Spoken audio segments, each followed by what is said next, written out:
Oh, vous m'avez fait peur. Oh. Non, vous croyez pas que vous exagérez un peu là? J'ai fait une vidéo il y a 2-3 jours. Ok, vous me prenez par les sentiments. Bonjour à tous, très heureux de vous retrouver pour cette nouvelle vidéo dans laquelle je vais vous présenter les livres que j'ai lus au mois d'août. Enfin, pas tous, parce que pour ce qui concerne le dernier Amélie Nothomb, je voulais vous le présenter dans une vidéo spéciale rentrée littéraire 2017. Mais pour les plus impatients, vous pouvez vous rendre sur mon blog, j'ai publié ma sensation de lecture. Je vous mets le lien en barre d'infos. Et commençons, voici les œuvres que j'ai lues le mois dernier. La sélection de Kiera Cass, donc c'est aux éditions Robert Laffont dans la collection R. Black Iris de Lee Reader, c'est chez les éditions Prisma. Victor Hugo avec les Contemplations aux éditions Livre de Poche. Songe à la douceur de Clémentine Beauvais aux éditions Sarbacane. Et le dernier, Le Magicien d'Oz de Frank Lyman Baum et c'est aux éditions Pocket. C'est parti! Kiera Cass est une écrivaine américaine née en 1981 et est devenue célèbre avec sa saga La Sélection. Grâce à cette popularité, elle a eu l'opportunité de publier sa toute première histoire, La Sirène, dont je vous ai parlé dans une vidéo dédiée. Je te conseille d'aller la voir, elle est plutôt cool. 300 ans se sont écoulés depuis notre époque. Une monarchie de caste a été instaurée aux États-Unis, tombée en ruine et renommée Iléa. Cette année, le prince Maxon doit trouver son épouse et pour cela, un jeu de télé-réalité, La Sélection, a été organisé. Toutes les filles célibataires en âge de se marier, et ce, quelle que soit leur caste, peuvent se présenter. 35 seront tirées au sort. America Singer fait partie des élus. Loin d'être une bonne nouvelle à ses yeux, elle doit donc quitter sa famille, vivre sous l'œil des caméras, mais surtout renoncer à son amour interdit avec Aspen. Mais lorsqu'America rencontre le prince, toutes ses certitudes se brisent. Kiera Cass nous entraîne ici dans une dystopie dans laquelle Hunger Games rencontre Miss France et le Bachelor. 35 filles sélectionnées deviennent rivales, sous les yeux des caméras, dans un seul but, obtenir les faveurs du prince et sortir de leurs conditions, pour certaines pas simples. Si j'écarte le côté girly et le sempiternel triangle amoureux, l'idée d'un futur tragique dans lequel une monarchie de caste a remplacé le capitalisme américain est intéressante. Chacun, selon sa position dans la société, a son rôle à jouer, mais une majorité ne mange pas à sa faim. La rencontre du pouvoir, qui est symbolisée par le prince, et le peuple, représenté par America, offre l'opportunité à ceux qui gouvernent de prendre conscience de la réalité du quotidien de leur sujet. C'est un roman agréable à lire et j'avoue être sensible à l'imaginaire de Kiera Cass. Cependant, je dois admettre avoir été frustrée plus d'une fois par le style d'écriture. Selon moi, il manquait des détails et des descriptions. J'aime les descriptions. Elles sont d'autant plus nécessaires dans le cadre d'un monde inventé ou loin de notre époque. Nous sommes dans le futur et nous ignorons tout et c'est important de comprendre ce nouveau monde. Par exemple, la famille royale possède un blason dont nous ignorons la représentation. Lorsque l'autrice évoque un parfum, l'odeur et ses caractéristiques sont passées sous silence et c'est à mon sens justement le travail d'un écrivain que de matérialiser des émotions, des ressentis et retranscrire un univers par les mots.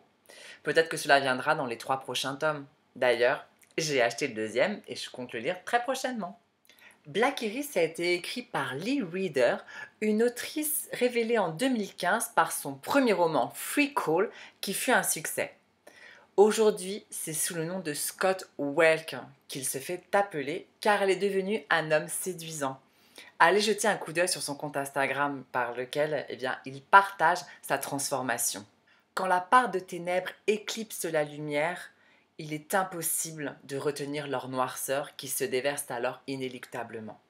Trahie, manipulée et humiliée, Lane King n'a qu'un seul et unique objectif, se venger de ceux qui lui ont fait du mal. La haine, tel un poison mortel, coule dans ses veines. Désormais venimeuse, elle le dit elle-même. Elle n'oublie jamais. Et dans cette soif de vengeance, elle balaie les limites d'un revers. Sexe, alcool, drogue, manipulation, violence. Quitte à écorcher son cœur, elle ira jusqu'au bout. Bon, je ne veux pas vous faire patienter plus longtemps, ce roman est un coup de cœur. Je l'ai dévoré. Une vraie crise de boulimie. Dès que je l'ai commencé, je n'ai pas pu m'arrêter, vraiment. Dès les premières phrases, j'ai su que je lisais un roman addictif et qu'il me serait impossible, mais vraiment impossible de le lâcher sans en avoir goûté chaque mot. Ceux qui me suivent sur Instagram ont d'ailleurs pu voir mon engouement. J'avais lu les premières lignes juste waouh. C'est dans une virée on ne peut plus sombre que nous entraîne Lee Reader. Enfin, je devrais dire Scott maintenant. Il y avait longtemps que je n'avais pas lu un roman aussi noir. Celui qui corrompt, abrasif, vous menant au point de non-retour.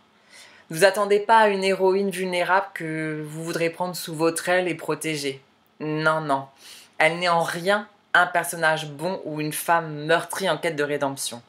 Elle est une plante gorgée de poison avec pour seul désir la destruction.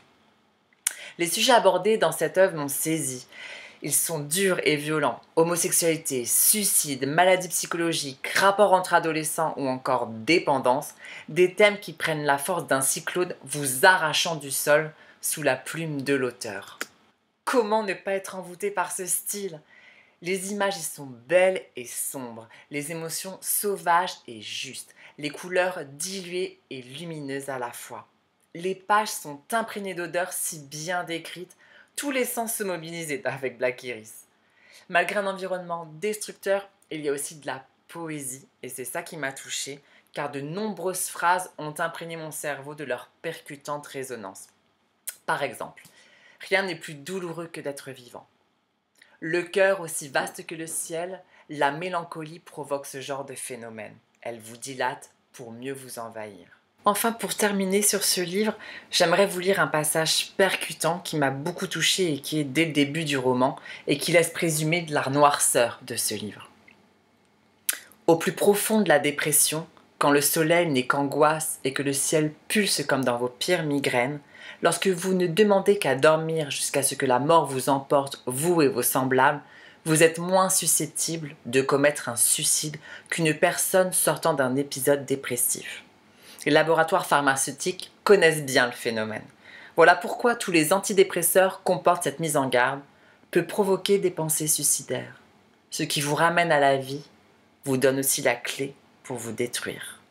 Né en 1802 et mort en 1885, Victor Hugo est un romancier romantique, dramaturge, un poète français, mais également une personnalité politique et un intellectuel engagé qui a joué un rôle majeur dans l'histoire du XIXe siècle.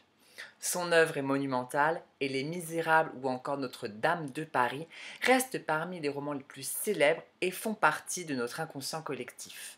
Les Contemplations, recueil de poèmes publié en 1856, est imprégné du sentiment de la séparation vécue par Victor Hugo. Séparation qui est double, puisque loin de son pays, il était exilé à Guernesey, il a également perdu sa fille Léopoldine, morte noyée. Cette œuvre est composée de 2 parties, autrefois et aujourd'hui. Est-il utile que je précise vouer depuis très longtemps une grande admiration pour la plume de Victor Hugo ? Dès mes 12 ans, j'ai été bouleversée par la lecture de Notre-Dame de Paris. Puis son recueil Les Châtiments, publié après Les Contemplations, m'avait aussi marqué lors de mes études en lettres modernes. Contrairement à ce dernier axé davantage sur la politique, Les Contemplations est lui plus intime, construit sur plusieurs émotions et sentiments comme l'amour, la joie, le deuil, mais aussi la spiritualité. Hugo se livre avec un lyrisme profond. Ses vers sont tellement harmonieux et tricotés avec tant de précision que l'on saisit immédiatement tout l'art de la poésie. Il y a de nombreux vers que j'ai lus et relus à haute voix, pour goûter chaque mot dans ma bouche, les retourner, les caresser de la langue avant de laisser sortir leur son délicat et puissant. Car les strophes et les vers et les rimes de Victor Hugo sont parfois de véritables punchlines. Ah oui, croyez-moi. D'ailleurs, ces poèmes les plus réussis sont pour moi ceux écrits dans une profonde tristesse ou une violente colère. Toutefois, ne prenez pas ce livre pour ce qu'il n'est pas, à savoir un recueil purement autobiographique. Non, car le poète se sert de ses propres émotions pour parler à tous. Il devient universel en touchant chacun d'entre nous et en nous invitant à nous contempler dans ce livre miroir. Songe à la douceur est un roman écrit par Clémentine Beauvais. Il est en réalité une adaptation du roman en vers d'Alexandre Pouchkine, Eugène Onégine. Ce dernier fut aussi adapté à l'opéra dans la seconde moitié du XIXe siècle. Tatiana, 14 ans, timide, idéaliste et romantique, rencontre lors d'un été Eugène, 17 ans, sûr de lui, charmant et un peu nihiliste sur les bords. Bien sûr, elle tombe amoureuse de lui et décide de lui écrire un email lui avouant ses sentiments. Eugène la rejette, puis un drame les sépare. 10 ans plus tard, ils se retrouvent par hasard à Paris et Eugène se rend compte combien il la désire. Mais Tatiana a mûri et est plus confiante. Voudra-t-elle encore de lui? Ce roman est une petite merveille. Il réchauffe comme un soleil. Il brille aussi par son originalité, puisque c'est en vers que Clémentine Beauvais l'a rédigé. Mais n'ayez crainte, cette audace ne rend que plus belle l'histoire qui nous est dépeinte. Songe à la douceur, celui avec une fluidité et le délice d'un bonbon acidulé.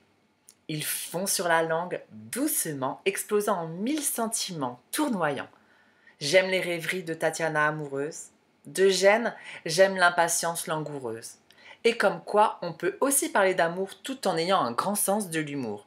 Souvent, au tournant d'une page, j'ai été pris d'un éclat de rire. C'est pourquoi je peux dire que ce livre est parfait pour retrouver le sourire. N'hésitez pas, cette romance vous emportera. Faites-moi confiance, vous ne le regretterez pas. Célèbre conte pour enfants, notamment grâce à son adaptation cinématographique en 1939, Le Magicien d'Oz a été publié en 1900 aux États-Unis. Il n'est arrivé en France que 31 ans plus tard. Somewhere over the rainbow. À cause d'un terrible cyclone, Dorothy et son petit chien Toto sont emportés dans un monde enchanté, Oz. La petite fille, triste d'avoir été séparée de sa tante Em et de son oncle Henry, veut plus que tout rentrer chez elle au Kansas. La seule personne capable de lui venir en aide est le grand magicien d'Oz. Mais le chemin qui mène à lui est semé d'embûches et Dorothy aura besoin d'aide. Qui n'a jamais entendu parler de ce classique? Comment ça, toi? Tu sors! Si nombre d'entre nous en ont entendu parler, peu l'ont vraiment lu et connaissent la véritable histoire. L'ambition de Franklin Baum, en écrivant Le Magicien d'Oz, était de raconter un conte purement divertissant, sans y inclure de morale comme on peut en trouver dans les contes plus traditionnels comme ceux de Perrault ou Andersen par exemple. Le fait est que Le Magicien d'Oz contient tous les ingrédients d'un conte de fées avec sa dose de merveilleux, ses paysages fantastiques et ses personnages magiques ayant pour vocation de nous faire voyager. C'est une jolie aventure où l'on suit des protagonistes attendrissants. Je m'imaginais souvent le lire à un enfant ou même qu'une personne me le lise, car je pense que c'est une histoire qui doit se partager à voix haute.